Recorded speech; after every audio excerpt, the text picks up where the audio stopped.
The most fearless and the most impact player of Pakistan cricket team Fakhar Zaman, जिसके career का आगाज as a opener हुआ, लेकिन फिर वक्त के साथ वो मिडल ऑर्डर के अंदर आकर बैटिंग जो है वो पाकिस्तान क्रिकेट के लिए करने लगा। और फखर जमान के हवाले से ये कहा गया कि इसको जब भी कोई टास्क दिया जाता है कि ये आपने करना है, कोई भी टीम मैनेजमेंट हो, ये आंखें बंद करते हैं और उस टास्क को अचीव करने की जो कोशिश है उसमें लग जाते हैं। समटाइम्स कामयाबी मिलती है, समटाइम्स नाकामी जो है वो इनके मुकद्दर में आती है। लेकिन फखर जमान ने कभी बाकी खिलाड़ियों की तरह शिकवा नहीं किया कि भाईजान मैं तो एज एन ओपनर खेलता था, आपने टी20 क्रिकेट के अंदर मुझे नंबर 4 के ऊपर बैटिंग करवा दी, मैंने ओडीआई क्रिकेट के अंदर चैंपियंस ट्रॉफी में मेरा डेब्यू हुआ था 2017 में, मैंने एज एन ओपनर पाकिस्तान के लिए परफॉर्मेंस दी, लेकिन आपने वक्त के साथ मुझे नंबर 3 पोजीशन के ऊपर खिलाना शुरू कर दिया। सो ये ज्यादती मेरे साथ बंद करें। फखर जमान ने कभी किसी के सामने ना टीवी के ऊपर ना बिहाइंड द सीन्स या बिहाइंड द कर्टन्स जो बात है वो की थी। लेकिन अब जनाब फखर जमान साहब जो सबसे कम बोलते हैं पाकिस्तान क्रिकेट टीम के खिलाड़ियों में से, वो बोले हैं और ना सिर्फ बोले हैं बल्कि बड़ी सर्जरी जिसका इंडिया 9 जून को पाकिस्तान क्रिकेट बोर्ड के चेयरमैन मोहसिन नकवी साहब ने दिया था, उसको नंगा भी करके रख दिया। और मोहसिन नकवी साहब को बताया कि जनाब आपके जो राइट लेफ्ट के ऊपर लोग बैठे हुए हैं ना, असल में इनकी सर्जरी होने वाली है। और आपने ये खबरें देख ली होंगी, मुख्तलिफ जो यूट्यूबर्स और स्पोर्ट्स जर्नलिस्ट हैं उन्होंने अब तक जनाब जो अपने वर्जन्स हैं वो इस स्टोरी के हवाले से पेश कर दिए हुए हैं। लेकिन एक वर्जन जहां से मेनली ये आइडिया एक्सट्रैक्ट किया गया था, और डॉक्टर नुमान न्याज साहब, राशिद लतीफ साहब यूट्यूब चैनल जो उनका है कॉट बिहाइंड, वहां पर बात कर रहे थे, डॉक्टर नुमान न्याज ने बात शुरू की, फिर राशिद लतीफ ने एक पॉइंट ऐड ऑन किया था। अब सब लोगों ने अपने अपने वर्जन्स के अंदर जो डॉक्टर नुमान न्याज ने बात की फखर जमान के रिलेटेड वो तो पेश कर दिया, लेकिन जो राशिद लतीफ ने स्टेटमेंट दी उसको जानबूझकर छुपाए गए हैं, क्योंकि अपने अपने स्टेक्स हैं ना, अपनी अपनी यारियां दोस्तियां, अपने अपने जनाब मुफादात हैं। लेकिन जो राशिद लतीफ और डॉक्टर नुमान न्याज के दरमियान एग्जैक्ट बात हुई थी ना, वो डिटेल्स आज की वीडियो में मैंने आपके साथ शेयर करनी है। पाकिस्तान क्रिकेट को किस तरह से नंगा किया गया है, नंगा करने वाले कौन हैं। फखर जमान ने तो बड़ी सर्जरी को नंगा किया, लेकिन पाकिस्तान क्रिकेट को नंगा करने वाले कौन हैं, ये डिटेल्स आज की वीडियो में मैंने आपके साथ शेयर करनी है। इसके अलावा बाबर आजम, जिनके ऊपर माजी के अंदर ये इल्ज़ाम लगता था कि ये अपने दोस्तों को टीम के अंदर खिलाते हैं और अपने दोस्तों की अगर परफॉर्मेंस अच्छी ना भी हो तो फिर भी उनको बचाते हैं। लेकिन अब जो बाबर आजम को कैप्टनसी कंटिन्यू करने का कहा गया है वाइट बॉल फॉर्मेट के अंदर, तो इसके ऊपर कुछ स्पोर्ट्स जर्नलिस्ट अगेन बोले और उन्होंने कहा कि बाबर आजम का एक दोस्त है जो बाबर आजम की कप्तानी बचा रहा है। वो दोस्त कौन सा है जिसकी तरफ रेफर किया जा रहा है, ये भी आपके साथ शेयर करूंगा। देन मोहसिन नकवी साहब जो चेयरमैन पीसीबी हैं, उनके हवाले से भी ये कहा गया कि भाईजान वो जा रहे हैं, तो मोहसिन नकवी साहब को भेजने वाला कौन है, ये भी आपके साथ डिटेल शेयर करता हूं। लेकिन सबसे पहले जो चीज जनाब डिस्कस करने वाली है वो है India versus Bangladesh second test match. और ये सेकंड टेस्ट मैच इसलिए इंपॉर्टेंट है कि यहां जो स्टेडियम है वो कानपुर के अंदर है, चेन्नई के अंदर नहीं है। चेन्नई के अंदर पाकिस्तान को भी सपोर्ट मिली थी, लेकिन कानपुर यूपी के अंदर है, उत्तर प्रदेश। योगी आदित्यनाथ साहब सीएम है और इसी स्टेडियम के हवाले से जो हिंदू एक्सट्रीमिस्ट हैं उन्होंने ये कहा था कि जनाब बांग्लादेश इधर नहीं आना चाहिए, बांग्लादेश का बायकॉट करो, क्योंकि बांग्लादेशी जो हैं वो बांग्लादेश के अंदर हमारे जो हिंदू भाई हैं उनको मार रहे हैं।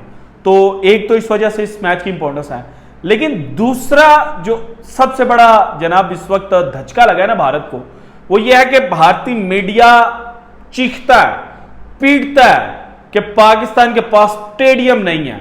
और समहाउ ये बात दुरुस्त भी है, पाकिस्तान के पास उतने नंबर ऑफ स्टेडियम्स नहीं है जितने भारत के पास हैं, और इंफ्रास्ट्रक्चर भी समहाउ भारत का पाकिस्तान के स्टेडियम से बेहतर है।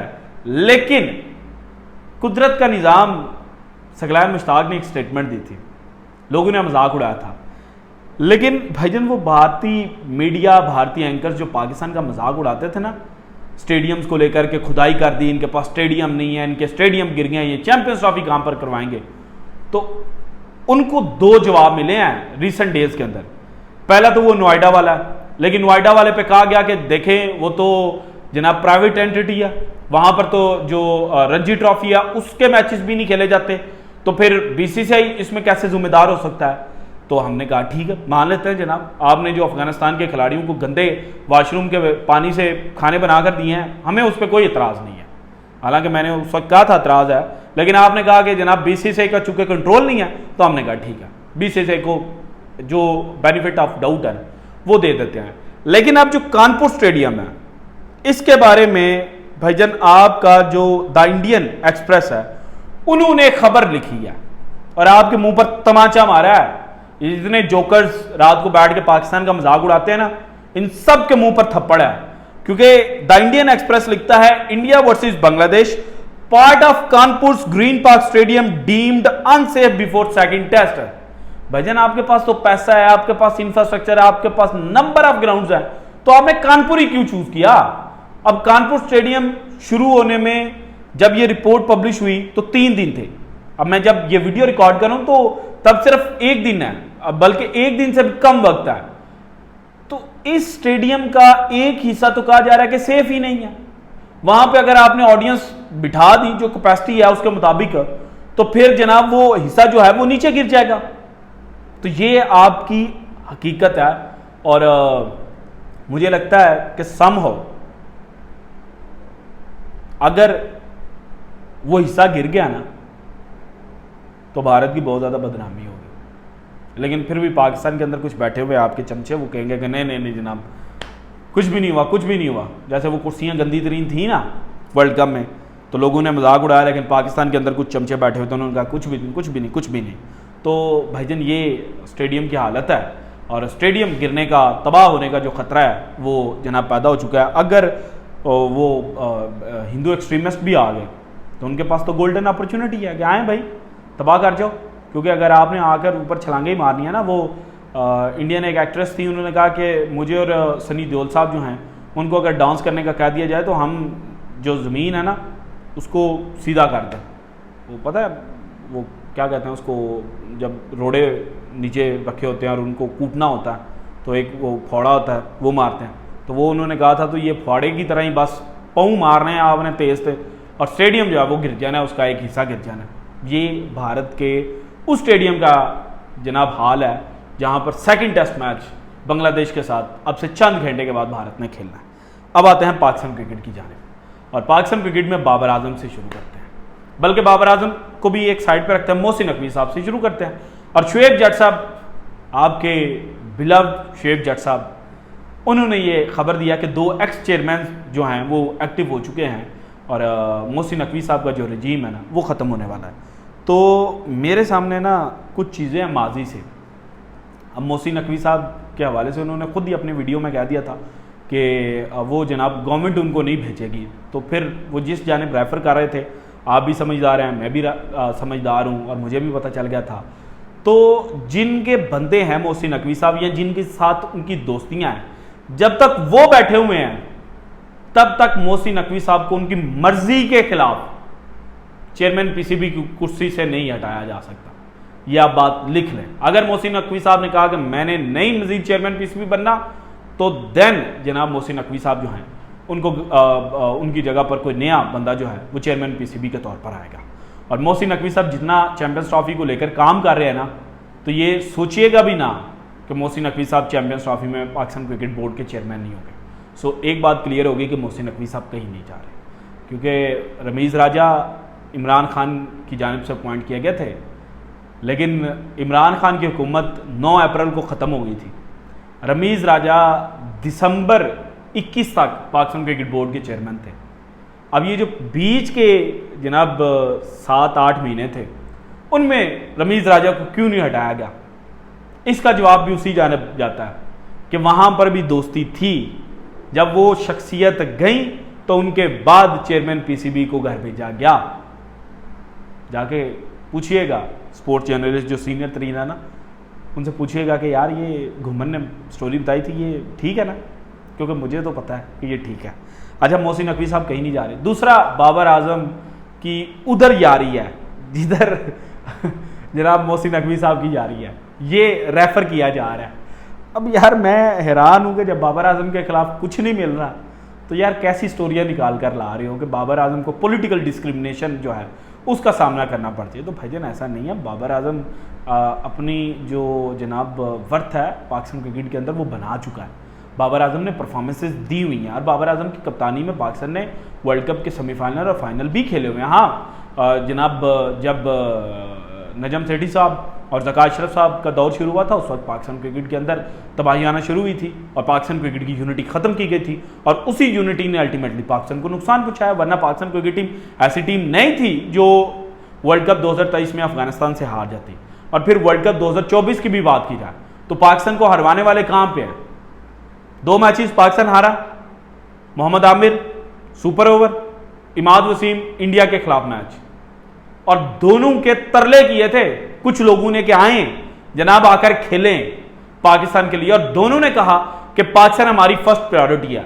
लेकिन चैंपियंस कप 2024 जहां से लड़के पिक किए जाने थे, चैंपियंस ट्रॉफी 2025 को ज़हन में रखकर ऑस्ट्रेलिया सीरीज, उसके बाद जिम्बाब्वे, देन साउथ अफ्रीका, उसके बाद जो पाकिस्तान ने ट्रायंगुलर सीरीज खेलनी है उसके लिए वेस्ट इंडीज की भी सीरीज शामिल है। तो लड़कों को ग्रो किया जाना था जिन्होंने यहां पर परफॉर्मेंस देनी थी।